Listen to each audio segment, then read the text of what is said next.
So, like, what should we discuss? Where should we take this conversation?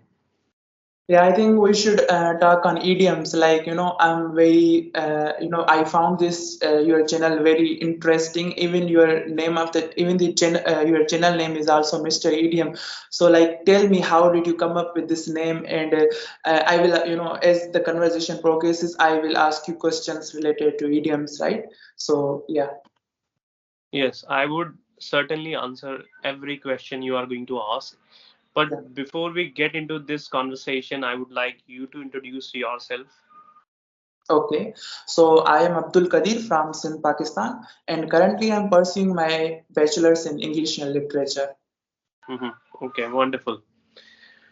Okay, so how is everything in Pakistan? Yeah, it's going great, I would say. Like, yeah, everything is fine. All right, so Yeah, as you asked about my journey of idioms, so when I was learning English, so there it became the part of my life where I had to learn some of the idioms. And there were two to three idioms I always used. Still, I use them very often. The first one is old habits die hard. So whenever I was learning something, when I knew that okay, this is going to be a bit difficult for me, and it's going to take a lot of time to get rid of this particular problem. There, I told myself, okay, old habits die hard. There was one more idiom I was always fascinated by, that an idle brain is devil's workshop. It means when you do not have anything to do, you will always come up with negative thoughts and you yeah. will always go for wrongdoing. So this one I also used. So bit by bit, my interest in idioms increased. And even I did not realize when I learned a large number of idioms. But I made sure that deep down I had to use those idioms in my day to day conversation. And this is what I did. And even I reached a point where I felt I mostly know idioms for every single situation. Like we usually go for translation from Hindi to English, and I also started teaching English. I would also love to tell you that I have been an English teacher for quite some time. So I want my students to learn idioms. And when you use idioms, it makes you a very different speaker. It makes you a captivating speaker when you use idiom, because everyone uses right pronunciation, everyone uses vocabulary, basic vocabulary, advanced vocabulary. But when it comes to idioms, you will barely find people using idioms. So that's why, and I also wanted to do something different. I wanted to stand apart from other people. That's why I worked on idioms very much. So that's how I learned. And these were all the reasons that you named your channel Mr. Idiom, right? Yes, I feel that I am quite good at idioms. So I have learned a great many idioms. That's why I have chosen the name of my channel, Mr. EDM. And I also find it very unique. Like you are not going to find any channel name like Mr. EDM. If you write Mr. EDM, my channel is going to be at the top. Yeah, so that is why I told you that you have this attraction in your name as well as how you speak, use these idioms in your language. It kind of made me like to have a session with you and to know about your journey. How did you come up with so many idioms? And yeah, I have this another question, that how do you memorize all of these idioms? Like for example, if I am memorizing any even let's forget idiom, but even if I'm memorizing even a single word in my vocabulary, sometimes I forget it. I don't know, I'm not able to use it in my language while I'm speaking. So like, how do you memorize these things, like in your mind? How do you retain it in your memory? All right. So it's very easy. The key is to practice. The more you practice, and revision is very important. Whatever you learn today, or whatever you are going to learn tomorrow, make sure you go for revision before you learn new things. Do not do not feel whatever you have learned that is insignificant. First, value whatever you have memorized, then go for new things. People usually do that. What they do is that I have experienced this. As I told you, I have been a teacher of English for quite some time. Whenever I teach my students new vocabulary, new words, or new idioms, they show an immense amount of interest in those classes. But when I ask them next day, they never ever memorize the previous things, previous vocabulary. This is the problem. If you want to store a large number of idioms, you have to do one thing: you have to go for revision, and repetition should be there. Practice. The more you practice, or the longer you are going to remember that particular thing. So this is the key. Okay, practice it. And I always tell, even I also forget. I'm also a normal human being like others. So I forget most of the time. But my thing is that once a week or once a month, I just check my copies and I go through my all previous registers. There I get to know, okay, this one I have not used for a very long time. I must use it. That's how I remember. Okay, so it means like you're saying that whatever new idiom that come across your way, you write it in your journal and like you keep practice doing it in keep using this using that idiom in your sentences, so you can this how you can practice. So it means like through practice you remember, you memorize all the idioms, and like it becomes easier for you to while you speak it becomes easier to it comes in your mind easily, and like you use it in your language while you're communicating with another people, right? Right, right. So this was the thing that I was not doing. Like I was not using writing any of my vocabulary that I'm learning new, whether it is idioms, phrases, or anything else. I was not writing in any. I just learning it once, and I was saying that yeah, I just remembered it and I will use it again and just forget it again. So yeah, that was very good suggestion. I will try to do that now. Yeah, I would also love to tell you one more thing in it, that whenever you write something, it stays with you. And I guess it stays with you for some time. And your subconscious mind, you have that some subconscious mind, and it tells you, okay, you have written something. If you have that space, if this is the right platform to use that idiom, so naturally you are going to use. And you'll be surprised that yesterday or today I read it, and today itself I have used that idiom. You better write. When you write, it tells your mind, okay, you have learned something, and today you have practiced something. If you do not write, if you do not read, your mind is empty. You cannot think of anything. And this is what happens whenever we go for any conversation. And as you said that you must have learned a lot of vocabularies, you must have learned a lot of new words, but when it comes to using them at the right time, then you run short of vocabulary. It is because you never write them, you do not read them very often.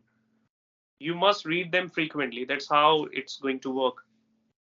Yeah. So can you like give me some of the examples of idioms that are very common, that are used on daily basis conversations? There are So I many. Okay, there are many. So let me wreck my brain. This is one of the idioms. When I say let me wreck my brain, means let me think very hard. This is the first one. And the another one is bite off more than you can chew. Means you should always try extra. You should always try more than of your capability.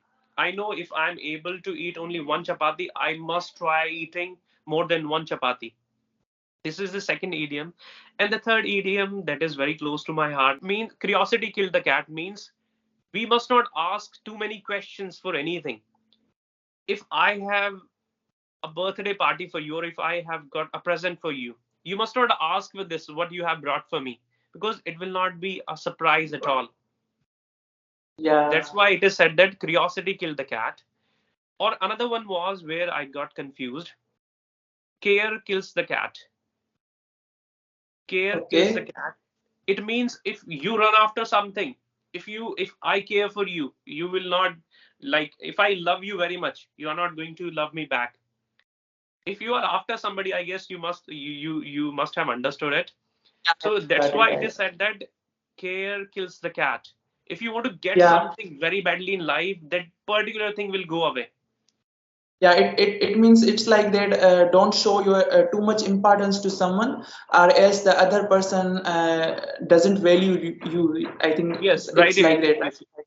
yes, it is. Or another one is a dark in the short. It means when you guess something, you are not very sure of the answer, but you guess it. That's why it is said that a dark in the short. Yeah, yeah, Or I have heard of. Yeah, all right, all right. So these days, this idiom is very common. A dime a dozen. It means something is very common. These days, engineering colleges are a dime a dozen. Like engineers are a dime a dozen. This okay, one I got it. is also there. And one thing that is also very important to use, that what goes around comes around.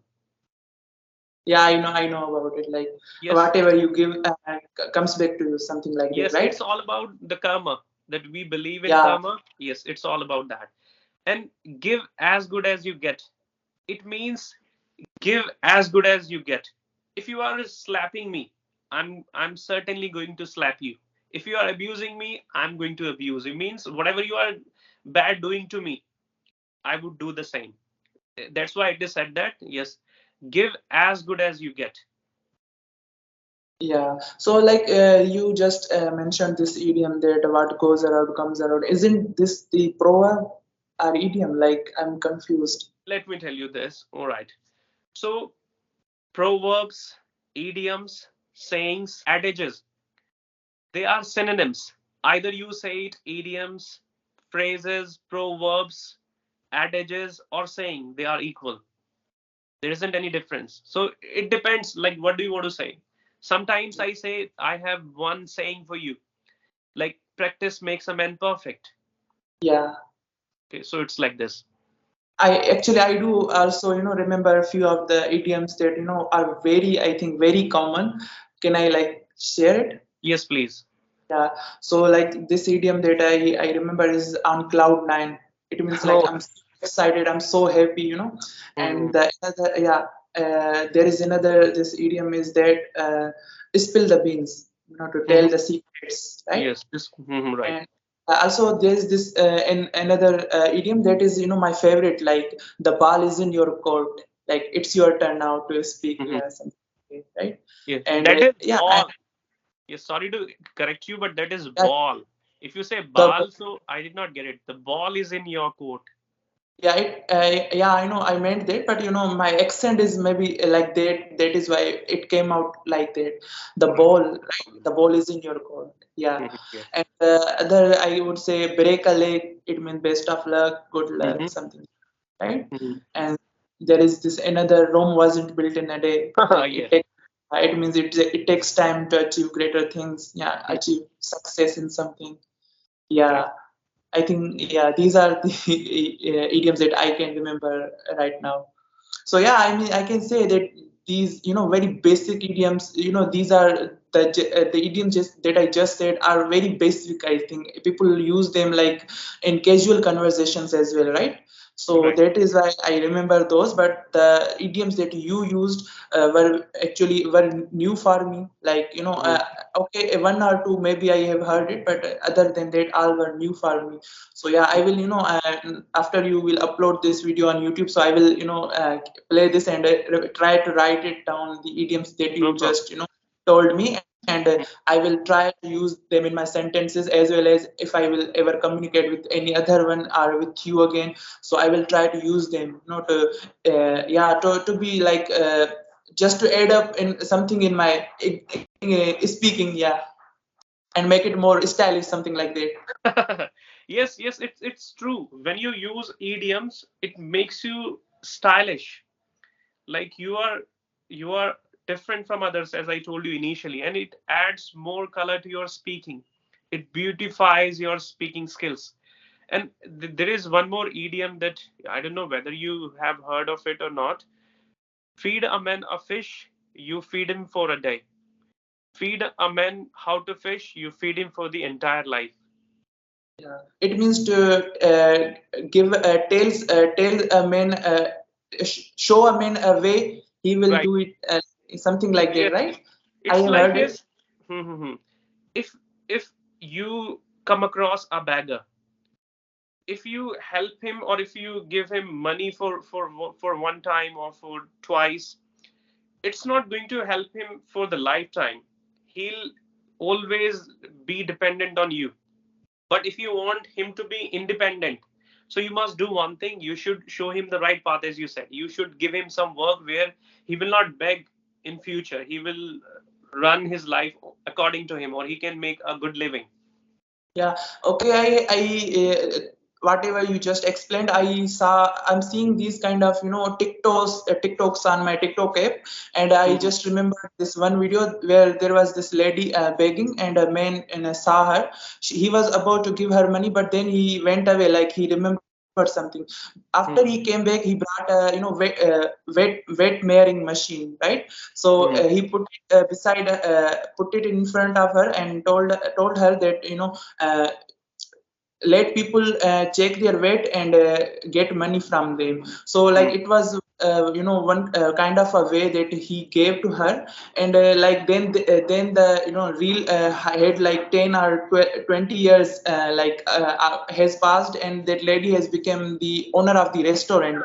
And Okay. yeah, and the same man, came into her restaurant, and she remembered her, remembered him. And she gave her, he came to that restaurant to buy a coffee. So she remembered him, that was the guy, who changed my life. So she gave that coffee to that man for free. Mhm. And like that man also remembered her, so they were smiling or something. So yeah, the main motive of that reel was, that whatever you just explained, to give someone a way, so they can, Mhm. something that changes their life. Yeah. Right. Yes. Agreed. Yes. Yeah. So, like, okay, okay, okay, I do have, I want to ask you something, that, you said you are English teacher. So, are you like only teaching, or are you studying as well? Okay. So I'm into teaching very much. Apart from this, I do read things, but they are related to English. Like I work on idioms, I work on vocabulary, I try to learn more chapters in grammar, and I try to enrich my communication skills. And I have a couple of applications which I use immensely to improve my communication skills. But if it comes to further education or if it comes to higher education, I never ever go for that, and I really do not have any plan. But if I talk about my qualification, I'm a graduate. I have done BTech. BTech, okay. So, like, you did BTech. So, how did you get this interest in English language? Interest, it was essential to have interest in English if you come from a background where you have engineers or you do engineering. So there it is first and foremost thing to have, or this is first and foremost thing to know. If you know English, you can do wonders in life, or it can take you to new height if you are good at English. And after passing BTech or after doing graduation, I had to face a couple of job interviews where I got rejection. From there my journey started, and I feel that if I work somewhere, it's going to clip my wings. I'm not going to have any leeway. I always wanted to be in a profession where I could demonstrate, or where I could do things of my own choice. Whatever I want to teach, I would teach. Whenever I want to take leave, I will take leave. Or whatever time I want my students to give classes, I'll do that. So I always wanted to be a boss of my own. I cannot work under anyone. That's why I chose this profession. Yeah, and if I talk, I also have similar reasons for learning English. Like, Mhm. if we see nowadays, English has become official language. It is, almost a global language spoken all over the world. So that is Mhm. why, I'm improving my fluency, as well as if we see like any job interview, there in interview we are required to speak English. So yeah, Mhm. we should be able to, communicate and make them understand at least that what we are trying to say in English, right? And also, being an English student, I am like, it is necessary for me to speak English. So yeah, these Right. are the reasons for me to learn English and improve my fluency. Yes, right. And as you are pursuing English honors, am I right? English, English and literature. Literature, okay. But I know a bit about people, those who go for English honors. They do have some difficult novels to read. Yeah, even we do have novels that are very difficult. I mean, we have to read a whole history, like English history, how it started, then how it developed. Like so, if we see the old English, the words you will not understand the words. Even there is like three parts, like old English, Middle English, and modern English. We will not understand even a single words of old English, but we can understand a bit of the words that are in Middle English. And modern English is what we are talking, and what we have books, and like we have in modern English, right? So we Hmm. do read all these kinds of history of English. And also, like as you talk about novels that are very difficult, we do have these kinds of novels in literature. Like there is so many like concepts that we read, and we have to interpret those concepts from novel. We have to read the novel, and we have to interpret those concepts from the novel. Like there are so many concepts like colonialism, post-colonialism, modernism, Marxism, existentialism. Like there are so many concepts that we go through. Like so, yeah, I can say we also face these kind of things, like these difficult novels in literature as well. Okay, if you know, can you tell me that where was English originated? Yeah, it was it was originated in Britain, but that Hmm. time the name was not Britain, I guess, or it was Britain. Like there was three tribes from Germany which came who came in like Britain, and they invaded there. So they Hmm. used to speak this language, which I won't say that was English, but they used to some English. So they combined that English, that those three tribes combined these English, and Hmm. then how it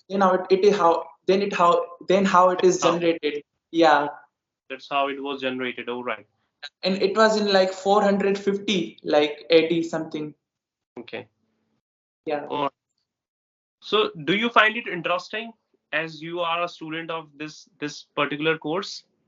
Yeah, I do find it interesting. Actually, only that is related to English history, but the history that we are reading in literature, that doesn't interest me that Hmm. much. But yeah, English history interests me. Like Hmm. I actually love reading that how from different regions, from different things, they adapted new words in English, like English dictionary. Like for example, there were so many words that were adopted from Vikings. You might have heard of, right? So All like right. there was this dark ages time in English language history. So Hmm. there because it was called dark ages because Vikings have been ruling over them, or something like that happened. So they borrowed so many words from their language as well. Scandinavian language they used to speak, and they borrowed so many words from Scandinavian language to English. So yeah, English, that is how English has developed. And even if we see that there are so many words are borrowed from different languages as well, like Greek, French. Hmm. So Right. like, how they are developing English, and this is how it has become so popular, and it is spoken all over the world. Right. Okay. Yeah. Yes. You do have deep knowledge of this particular subject, and keep growing your knowledge. Keep accumulating things like this, because if you want to be the master of this language, you have to have basic, advanced, or intermediate knowledge. If you have a Yeah. lot of knowledge, like, everything is going to come your way. Yeah, I do actually. That is why, I'm trying to connect as many as teachers or tutors so I can have conversations with them. Because, if I talk about my studies, I am actually speaking English in my classes, but there we don't talk about English grammar or anything. If I make mistakes, that doesn't matter because, they get what I'm trying to say. Because we Hmm. don't talk about grammar, but we talk about the, course that we are, the course we have given. Like as I told you about literature, so we have to talk about that only, that how what kind of themes are shown by a writer in particular essay, in particular novel. So we talk about this thing. We don't talk about like how to improve fluency. So that is why I'm trying to connect as many as tutors so I can have conversations with them, and like get as much as knowledge as possible. So Mm. yeah, that's why I connected to you, because your channel was very because I watched some of your videos and I saw that you were using some kind of idioms, and I am also myself, like I love these kind of things, like using these kind of sentences that are idioms or proverbs in my language. So yeah, that is why I connected with you. Okay, my pleasure. I really appreciate that you find something good in my videos, and for that I have been working very hard. Yeah. You would not believe I practice day in day out, and every time I feel okay, I lack a lot of things in order to have right pronunciation, in order to have right knowledge, in order to impress others. I study very hard. There isn't even a single day when I don't study. Okay, Yeah. I would love to ask you one thing, that what does grammar mean to you? How do you see grammar? Grammar, like grammar is basically, I can say, ornament of language. Like it makes it beautiful. Like without grammar, there is no language, right? Hmm. Okay, so do you give importance to grammar when it comes to speaking, or you just keep it aside and you keep talking or keep practicing? Yeah, while speaking, I don't focus on grammar, because what I have heard it from a lot of YouTube videos that give these tips to beginners who want to speak English. They tell them to not focus on grammar, because if you focus on grammar, you won't be able to speak correctly, right? So Hmm. I never focused on grammar while I speak, but nowadays I think I have I how do I say, I speak with correct sentences, Right. because initially, I'm telling you my experience. Initially, I tried to focus on grammar when I tried to speak. So what happened is that, like I was not able to concentrate. Like I was making sentences in my mind, and it wasn't even if I was focusing on grammar, it wasn't even coming out in a correct grammar, the Right. whatever I was speaking. So I watched those videos, and there was so many, like I watched so many videos, and in every video there was this tip, or I can say suggestion, to not Hmm. focus on grammar and like keep speaking. So that's what I adopted in my speaking, and now as you can see, I'm speaking with good confidence, and like Hmm. I'm making correct sentences. So yeah, I Right. can say while speaking, I no one should focus on grammar. That is my own perception about it. Yes, you have explained it correctly, and I agree with you up to a point. Okay, so before we say goodbye, because we have almost covered 30 minutes, I really enjoyed the session with you. I have another session to take. Okay. A lot of love from India. Same to you, love from Pakistan.